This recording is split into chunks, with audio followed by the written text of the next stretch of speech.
Welcome to the Parenting with Impact podcast with your hosts Elaine Taylor-Klaus and Diane Dempster, co-creators of ImpactParents.com, an online community, award-winning blog, and service organization helping parents all over the world to raise complex kids become capable, independent adults. Elaine and Diane are certified coaches with personal experience raising children with challenges such as ADHD, anxiety, and more, and extensive experience in guiding parents to raise their complex kids with confidence and calm. On the podcast, Elaine and Diane interview experts, bringing you cutting-edge information about your child's challenges, teach you real-life strategies to create lasting change, and demonstrate how coaching can guide you to parent your complex kids, one conversation at a time. For the essentials of Elaine and Diane's coach approach to parenting, download a free tip sheet at impactparents.com/podcast. Welcome back, everybody, to another conversation in the Parenting with Impact podcast. I'm thrilled to have you here and excited to have a really interesting conversation with Deborah McNelis, whom I was introduced to by a fellow colleague, and we've had some interesting conversations. And so I think what she does in the world is going to be really interesting to our audience. As we talked about beforehand, she doesn't work specifically with complex kids or parents of complex kids, but the work she does is super, super relevant to all of us who are raising complex kids. So Deborah, welcome and thanks for being here. Well, thanks for the welcome and thanks for inviting me. It's a pleasure to have conversations with you anytime and then share it with your audience. So thank you again. Love that. So tell us a little bit about what you do with families and how you came to be doing that. All right. Well, my story is that when I was a freshman in college, I didn't know what I wanted to major in yet. And my advisor said, well, you have to pick a major by Monday. And I was freshman. Yes, as a freshman, they had that policy. They wanted people to get into their interest areas right from the start. So I was at home with my family watching a children's choir. And as I was watching those children singing, the thought came to me, you know what? All of the adults in those children's lives don't know all they could know to help those kids become all they have the potential to become. Wow. And it was that thought, that moment that made me know I want to learn all I can to help kids become all they have the potential to become. So I started with a bachelor's degree in early childhood education, started teaching kindergarten, and did other things along the way. I left teaching because I was frustrated with not being able to do what I knew was best for kids in the setting.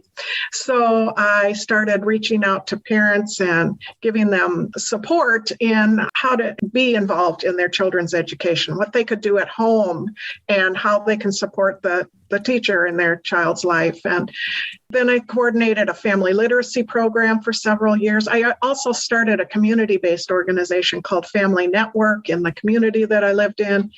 And it was during the time where I was coordinating that family literacy program that the brain research information came out. And I also got a master's degree at that time in adult education, because now I was teaching adults about children. And when that brain research information came out, I thought, oh my gosh, everyone needs to know this. It provides so much understanding and can make such a positive difference when we have that knowledge and that understanding. So can I pause you for a second? Certainly. I'll bring it back there, I promise. But I want to go back to, so you went from how do I help these kids to reach their potential to, okay, education. Let's help them have the best education they can get. And then education became as frustrating as it can be for many of us who see a more comprehensive way to educate. And so you stayed in education, but shifted, right, to adults. And so when you say that brain research came out, what are you referencing? I am referencing, thank you for stopping and asking that question. I am referencing what people call the decade of the brain in the 90s, where the technology became more advanced for us to actually know what was going on in young children's brains. So prior to that, like when I was going through my bachelor's degree it was based on behavioral studies and theory as to what children needed. And now when this brain research, the technology became more advanced, and we were able to see, well, what does this brain research show us that children actually need? It's not a theory any longer. That's why I got so excited. And I thought, now we know it's not just ideas, it's science. And that takes away, so much guesswork for adults that are interacting with children or influencing indirectly children. So is it understanding how the brain works, or like what was it that allowed us to say, now we know? Because I'm not even sure yet what we know, but I know you are. Well, there is continuously new information coming out, so there's always more. But it was giving us the type of insights as to, if this takes place, this is what's happening in the brain. We were able to see, I'm not a neuroscientist, I'm an educator that teaches about this information. So scientists were able to see, well, when this takes place, look at, it's firing up that area of the brain. If we provide this at this age, this is what's going to impact. So that's the kind of knowledge. And one of the big parts that I love to teach, well, where we stopped in my story was, that's great.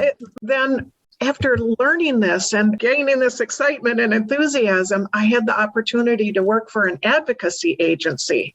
And this advocacy agency had what was called the Brain Project. And there were two brain development specialists that would go around our state and do presentations on early brain development, because what the research was showing is the impact of the earliest years and months of a child's lives.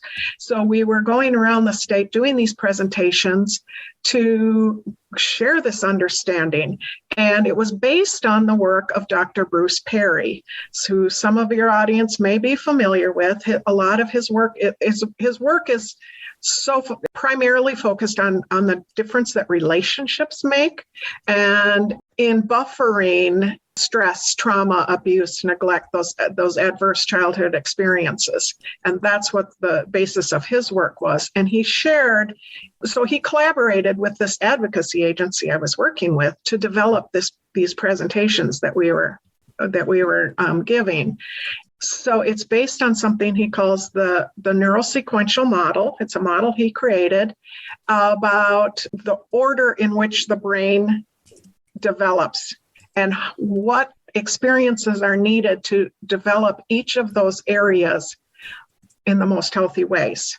So, and I want to just specify, you're talking like once a kid is born, or like in utero, or okay, once the child is born is the emphasis. From infancy forward, it's really looking at how the order the brain develops and what experiences will really highlight that or enhance that development, and which one it needs, what priority of needs take place at those different stages, and what is going to contribute to the optimal development of each of those four major areas. Okay, and the four major areas? So when we're born, the only one that is fully finished developing at birth is our brainstem. Okay. And our brainstem regulates our heart rate, our blood pressure, our body temperature, our basic keep us alive things, right? The brain is focused on survival first. That's the main goal of the brain, right? So that's the only part of the brain that is fully finished developing at birth. Okay. And so it's the experiences we have. There's certainly a lot that happens prenatally, but after birth, some estimates, these are all estimates, but about 90% of the brain develops in the first 5 years. And it's based primarily on the experiences that happen. So we get to have this wonderful opportunity of knowing that. So the brainstem, like I said, in a full-term baby, is the only area. I was thinking that we're going to pull out preemies from this from a minute. Just talk about. So what do we have to provide for preemies? Monitoring heart rate, provide breathing support, body temperature support, all of those kinds of things for those preemies, because their brainstem isn't fully finished developing yet. Right. So then the next area of the brain to complete development is the term that's used is the midbrain, and that regulates sleep patterns and motor skills. So having that understanding really helps us realize, so as this part of the brain organizes and makes connections, so the experiences are physically making connections between the 86 billion brain cells that we're born with. So those brain only cells, 86 billion, nothing much, 86 right. billion that are not fully connected yet. And those experiences make those connections happen. Okay. So great concept. I love that. So yeah, our life's experience begin to connect those brain cells that we start with. It's like a lot of dots that aren't yet connected. Right. Okay. Yeah. Okay. So an analogy I've heard some people use is imagine the entire country with telephone poles that don't have wires between them. Right. Love that. Yeah. So the experiences that are provided are contributing to this physical growth of the brain. And so that the midbrain is the next to develop. So that's as experiences happen, so that baby's having experiences to bat at something that's in front of them and learning to roll over and sit up and crawl and walk. So those and put themselves to sleep. Yeah. Well, yeah. I mean, there's a lot of discussion about that. I bet. Yeah. Sleep patterns, the newborn sleep is all over the place, right? Right. But as this brain area begins to develop and organize, now sleep patterns are going to get more regular. This is pretty much when the baby will be taking a morning nap or bedtime will occur, that kind of thing. So then the next area. Is there a time? Is there a general age that the midbrain? So the brainstem is kind of before birth. Is there 0 to 1 or 2 or? This is the key thing. It's all developing all along the way. So when I get to this last part of the brain, I want to emphasize that. So the next area, so the third area is the limbic area. That's the area where emotion and the main memory area are located. Mm-hmm. So when a child is feeling safe and secure, that's what the brain needs a lot of. When a child is feeling safe and secure and trusting and calm, then they can remember and learn and take in information and experiences that they're learning. So relationships are a big part of a child learning. So that, like I said, that security is a big part of that.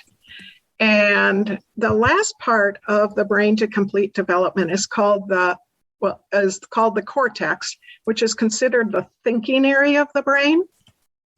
And the last part of the brain to fully complete development is part of that cortex called the pre-frontal cortex that is right behind our forehead. And so most of your listeners probably are quite aware of executive function skills and how we need to develop those, right? And want to develop those. So when that prefrontal cortex fully finishes developing, it allows a child to, or any of us, to plan and control impulses and better regulate our behaviors and think in the abstract and imagine and delay gratification and all those skills and abilities we want kids to have, right? Yeah, that's so powerful. Yep. It is. It's so powerful. When that part of the brain completes development, it takes control of, it becomes in charge. That's why it's called executive function. It becomes like the CEO, the executive of the brain, and it takes control of those other lower areas. But some people... And this is a big but, right? A big but. Some people don't realize that part of the brain doesn't complete development until about the mid-20s, right? And that's for typically developing people. Typically developing, exactly. Right. And so just for my listeners, here's the language I use around that, is your kid's brain's not fully cooked until they're mid to late 20s. Right. And if you've got kids with a developmental delay, it could be as late as 30 or beyond, which is, I think. And it all depends on the timing of those experiences that happened previously too. So what is so important to understand is those two lower areas that I mentioned, the midbrain and the brainstem. Those are our stress response areas. So when we're feeling threatened, our motor skills kick in and our heart rate increases and our blood pressure rises so that we can fight or flee a situation, right? Right. So if a child is raised in an environment where they're feeling threatened or overly stressed, toxic stress happening, this consistently feeling I have to be on alert all the time, that area of the brain is going to over connect and have more connections in it than the prefrontal cortex, because they're lacking those experiences of having what is called co-regulation. Child needs the adult in their life to help regulate all that stress that they might be experiencing. I mean, stress is not a horrible thing. We need some stress in our lives to learn and to take risks and try things and overcome and deal with all of that. But it needs that buffering experience of co-regulation to get back into a regulated state. And Right. so when that buffering happens, that's contributing an experience to the prefrontal cortex development. So there's so many things I want to ask you, and I know we don't have time to do it all today, but because I'm speaking on behalf of an audience where most of our kids have a developmental delay of some kind, and often in brain development from 3 to 5 years, or about 30%. One of the questions I get asked from parents all the time is, well, do they ever catch up? And what I'm hearing you saying is that some of it depends on the experiences that they've had along the way, which, part of me is concerned by that answer, because I didn't know when my kid was 2 or 3 what I found out when they were 10 or 12 or 15.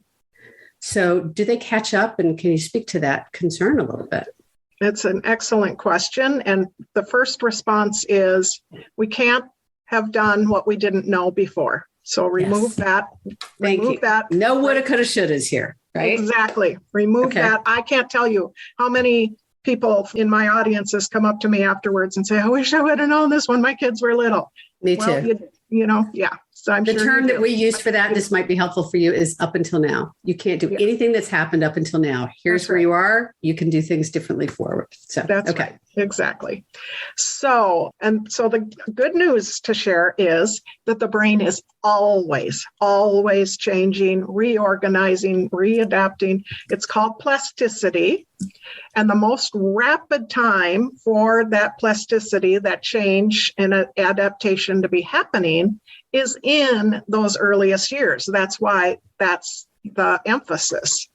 But like I said, the good news is it's always changing throughout our lives. So yes, so we can create new connections, new pathways all the time. I have a slide that emphasizes this in my presentations, and all it is a picture of a path on the ground. Okay. So if you can picture that, use your prefrontal cortex to imagine that in the abstract, right? So a path on the ground. If we go over the ground over and over and over again, a deep path is created, right? A worn groove, right? Yeah, exactly. That's what the brain does. Whenever it's having repeated experiences, it strengthens those connections that have been made. And then there's something called myelin that coats that connection, makes it even stronger, makes the electrical chemical impulse go, transmit that much more quickly. So that's what that path represents, the pathways in the brain. So what if we went a different way and we didn't go down that path? We went a different direction this time. The first time we went that way, would we notice? Probably not. No. But if we went that new direction, created something new, a new experience that's repeated over and over again, a new pathway is created. Now, does that mean that the old path is going to go away immediately? No, it takes a while for the weeds to grow over. Exactly. So we can't expect it immediate. But if we're creating this new pathway, we have that opportunity to make those kind of changes that we want to make. I just want to share with you, because I was listening to a presentation by Joseph O'Connor on neurology, the brain and coaching. And the metaphor he used that I thought was really helpful was, if you're skiing and there's fresh new snow, when you start skiing, you're going to create a new groove. And then over the day, people are going to follow in your path. And when the new snow comes in, you're going to create new grooves. And so that's kind of what you're describing. The myelin comes in. So I love that. So I think what you're saying to those of us who are trying not to panic is it's never too late, that we can always create new neural pathways. And the way to do that is to become aware of the patterns and the behaviors, and to create new patterns and new behaviors. Exactly. Well, that sounds so simple when you say it that way. With nurturing relationships. What was that? I said, it just sounds so simple when you say it that way. It does, doesn't it? Yeah. And the key is the nurturing relationships along the way. So when I asked you about the ages, right, and you said this is all kind of happening all along the way, I know that your focus in your work is on kids 5 and under, really. So What's so important about those first 5 years? Well, it was like I was saying, the connections are being made at the most rapid rate during that time. And the brain is more adaptable and changeable, that plasticity is happening at a much faster rate than it does later in life. So that is the time we want to do as much as we can, as positively as possible in the first place, so we don't have to change those pathways as much later. But as I said, the good news is we always can. And so the other point I wanted to make about that prefrontal cortex not developing until about the mid-20s is those nurturing, responsive relationships in infancy are directly going toward developing that prefrontal cortex. Even though that's the last part of the brain to develop, it's developing all along the way. So even in infancy, it's contributing to that development. So what do you say again to the parents who may have adopted kids who weren't with them in infancy, or who, had not yet identified their own issues and had a different level of stress? Like, if what happened in infancy matters later and we can't go back and change that, then what? That's why it's the good news that it's always changing. It's always adapting. So we have that awesome opportunity to make those changes later. When I first started, but also I'm hearing you saying that what we do early can impact later, and so that's also an opportunity for early intervention. Right. It's all an opportunity.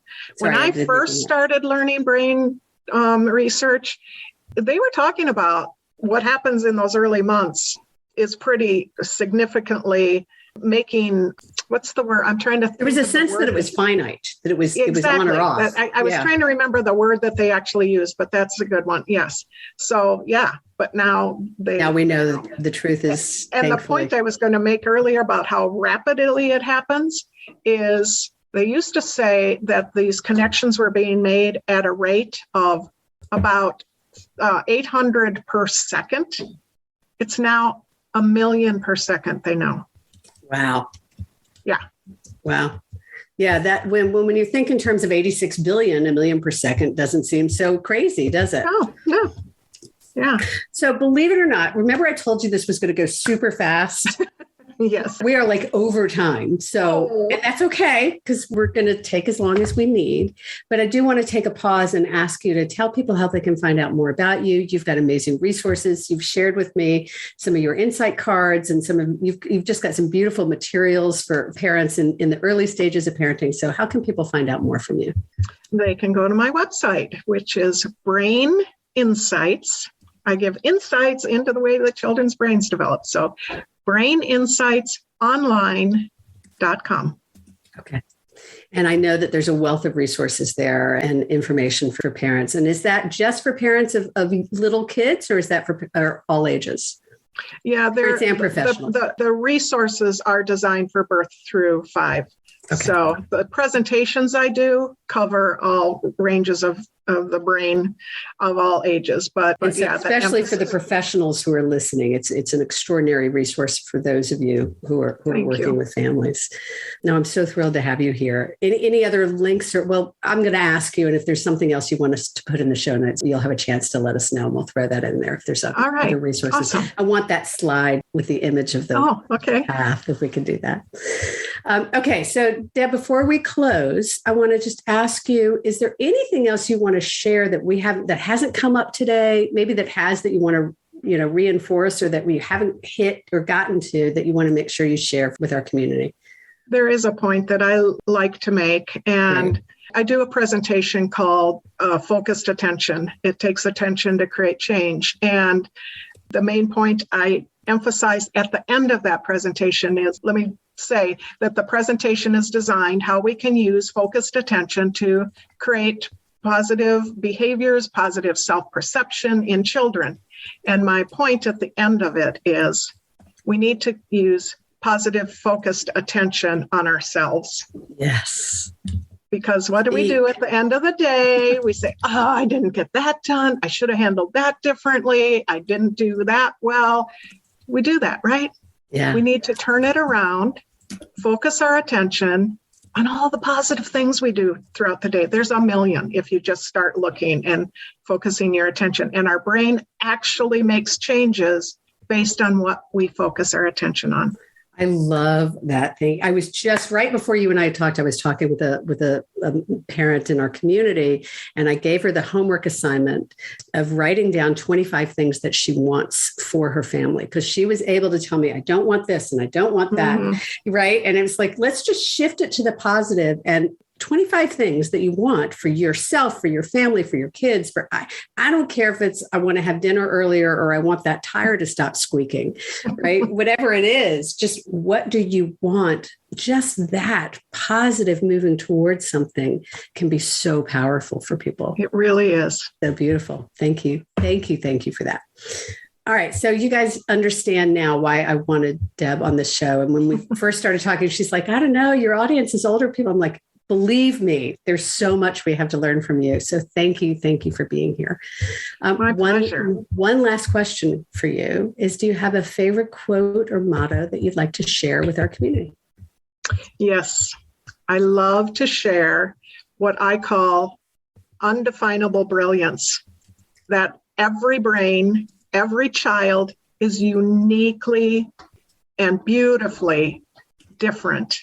And we need to recognize that undefinable brilliance within every child.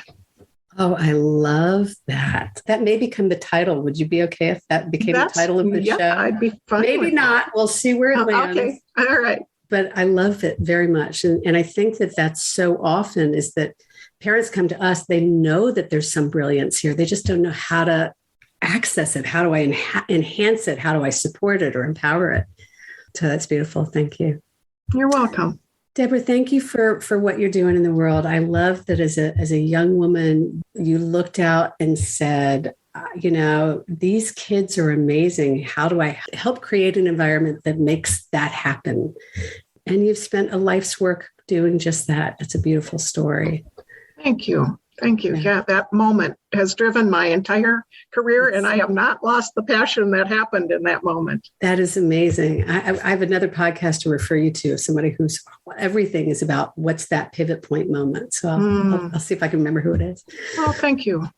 Well, thank you for being here and for what you're doing. And to everybody listening, thanks for tuning in. Thanks for the attention that you're giving and the focus that you're putting on yourselves and your kids. Not only does it make a difference in theory, but as Deborah has proven to us today, it makes a difference in practice. So keep doing what you're doing. Keep looking for the positive. Keep getting curious and understanding what's going on with yourself and your kids. It makes a difference. And we'll talk to you next time. Take care, everyone. You've been listening to the Parenting with Impact podcast with Elaine and Diane. For more information on the Impact Parents community or to join Sanity School for Parents, please visit impactparents.com. If you like what you've heard, please share this podcast with friends who need similar guidance and subscribe wherever you listen to podcasts.